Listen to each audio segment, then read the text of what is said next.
Olá, hoje é terça-feira, 6 de março de 2018. Está no ar o Assembleia Notícias.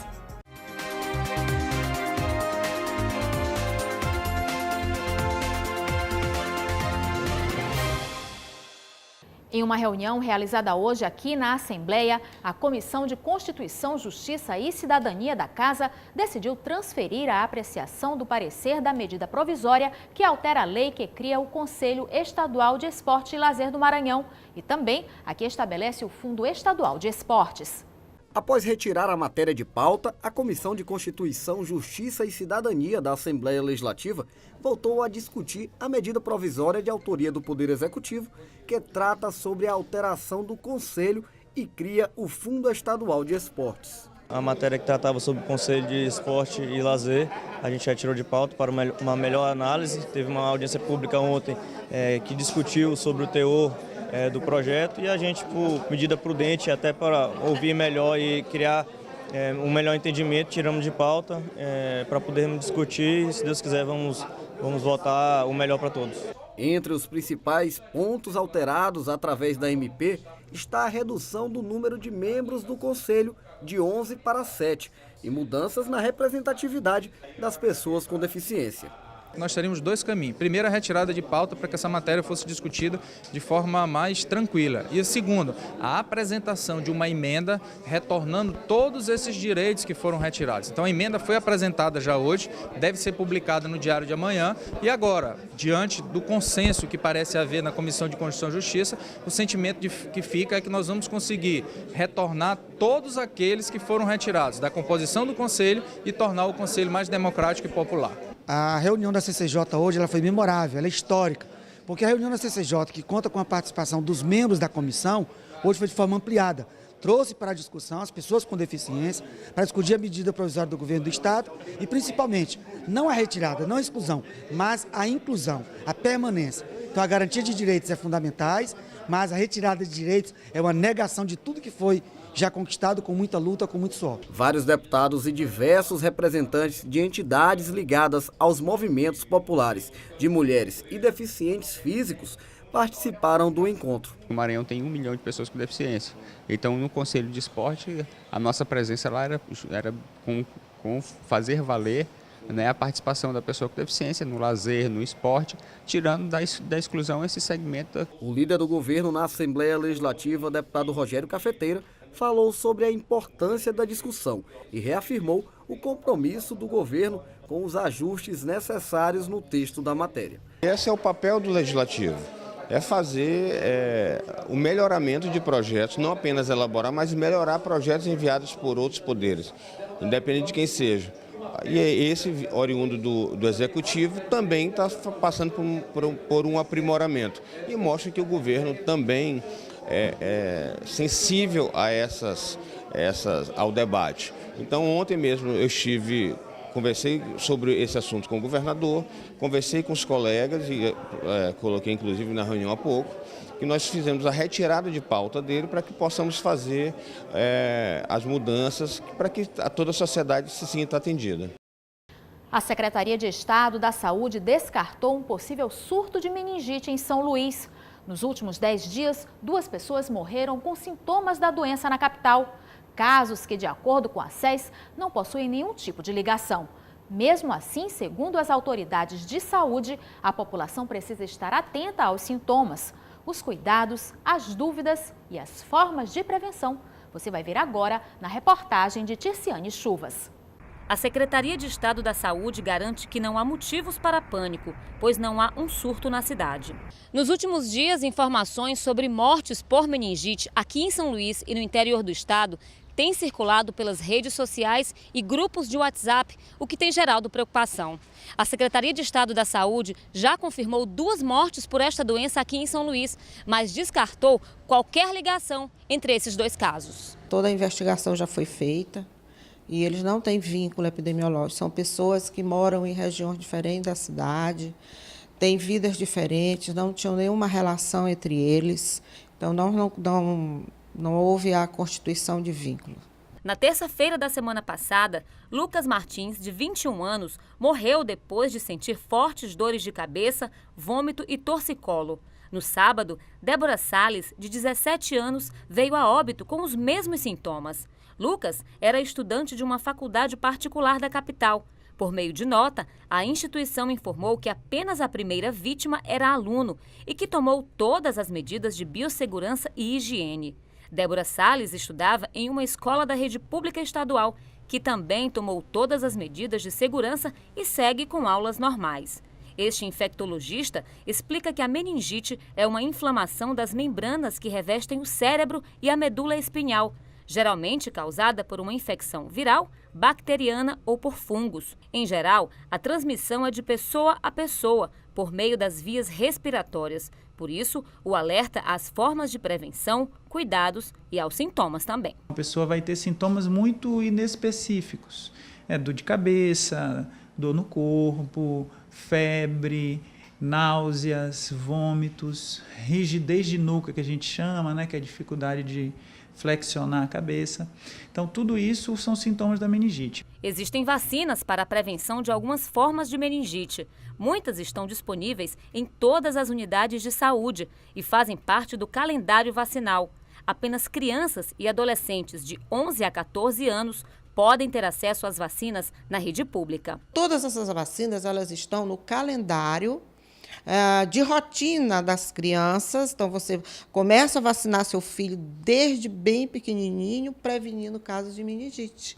E para a meningo-C, a partir de 2017, ano passado, já foi estendido de 11 a 14 anos também, que é uma faixa de adolescente, que também pode tomar a vacina meningo-C. Então, você vê aí a riqueza que tem o Programa Nacional de Imunização, que oferta vacinas gratuitamente à população, que podem imunizar as pessoas e evitar formas graves de meningite ou infecções generalizadas por essas bactérias.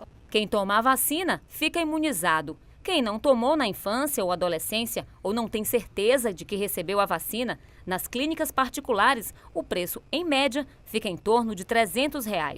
Para as autoridades de saúde, no momento, as pessoas precisam estar atentas porque o período chuvoso é uma época que favorece a transmissão de doenças. A orientação é procurar atendimento médico se surgirem os sintomas. Em geral, isso é um quadro muito agudo e que evolui em pouco tempo para um quadro grave, para a pessoa ficar um pouco mais confusa, mais sonolenta, um pouco mais rebaixada, que a gente chama.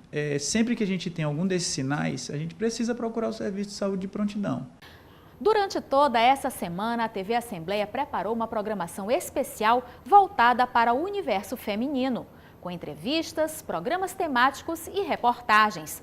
A partir de hoje, você vai acompanhar a série Mulher, que traz histórias inspiradoras, como a de Ariadne, mãe de 2 filhos, que enfrenta um tipo raro de câncer sem perder a esperança e a alegria de viver.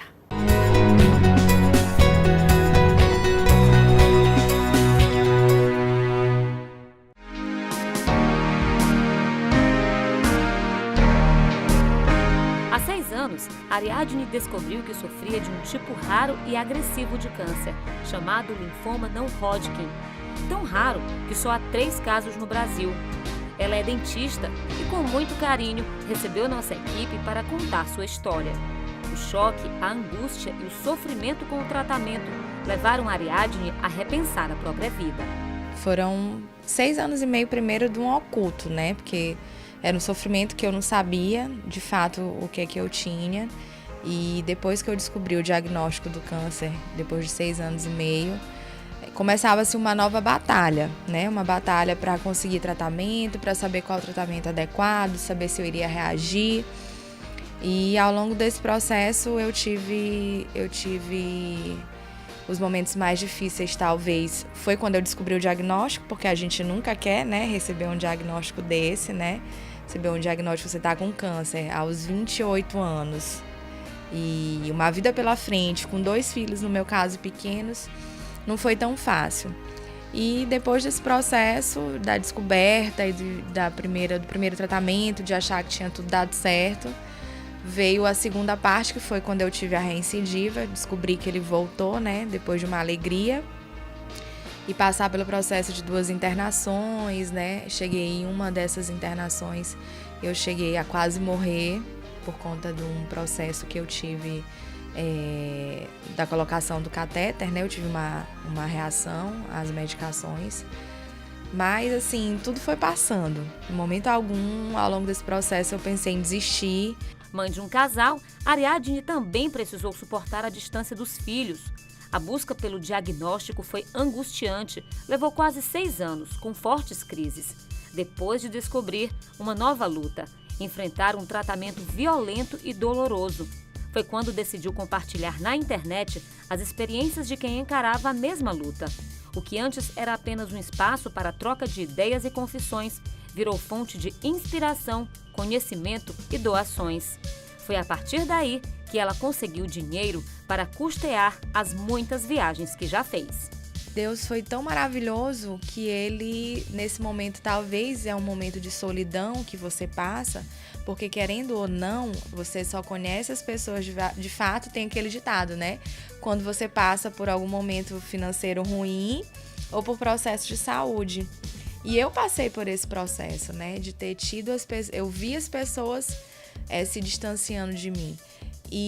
E Deus, de uma outra forma, colocou milhares de outras pessoas que muitas eu nem conheço, que estenderam a mão para mim através de um ato de solidariedade, de doações, não só a questão das doações financeiras que me ajudaram muito durante todo o meu processo do meu tratamento, do meu 5º tratamento, mas as doações de abraço, de palavras amigas. Eu recebia mensagens de pessoas que talvez eu nunca vá conhecer pessoalmente, porque pessoas até de fora do Brasil que viram minha história de repente pela rede social e me mandavam mensagens lindas, né, dizendo que às vezes chegavam a me agradecer por eu compartilhar, porque aquilo ali começou a fazer uma diferença na vida delas. Mesmo antes de conhecer a força da solidariedade, Ariadne nunca pensou em desistir, jamais teve depressão, tamanha fé e confiança em Deus. Hoje, ela tem certeza de que ninguém passa por uma experiência como a dela sem um crescimento espiritual. A história dessa nova Ariadne não é tão longa, mas tem uma força incrível. Uma mulher que, na hora da dor, descobriu uma forma de distribuir amor. Eu costumo dizer que eu coloquei para mim, né, no meu pensamento, que Deus deu o seu único filho. Ele só tinha um filho que morreu na cruz por nós. Se a gente for ver a história de Deus, fisicamente, ele como humano, que ele era igual a nós, o que ele passou, né, ter sido colocado naquela cruz, aqueles pregos, aquela coroa de espinho, os chicotes, aquela dor que ele sentiu, por amor a nós, que somos pecadores, que somos falhos, ele não tinha por que passar por aquilo, né? Então, eu sempre coloco isso na minha cabeça. Eu penso no sofrimento que Jesus passou e por que eu vou murmurar e vou achar ruim aquilo que eu estou passando. Aquilo ali, todas as vezes que eu pensava em tudo que eu estava passando, eu pensava também o quanto poderia estar sendo sofrido para eles, ver a mãe no estado que estava. E aí, graças a Deus, Deus foi renovando através deles, através do dia a dia, as minhas forças para continuar.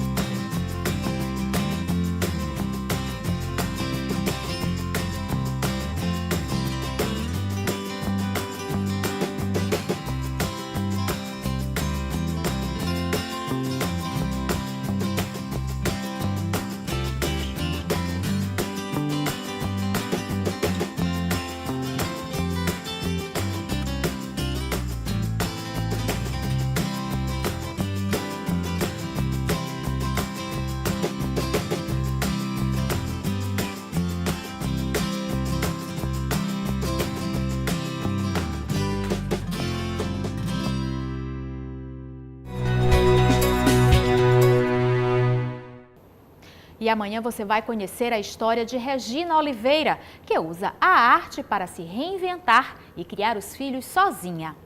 O Assembleia Notícias fica por aqui. Fique a seguir com Joelson Braga no Sessão em Destaque, que traz os principais assuntos discutidos pelos deputados na sessão plenária de hoje. Uma boa noite para você.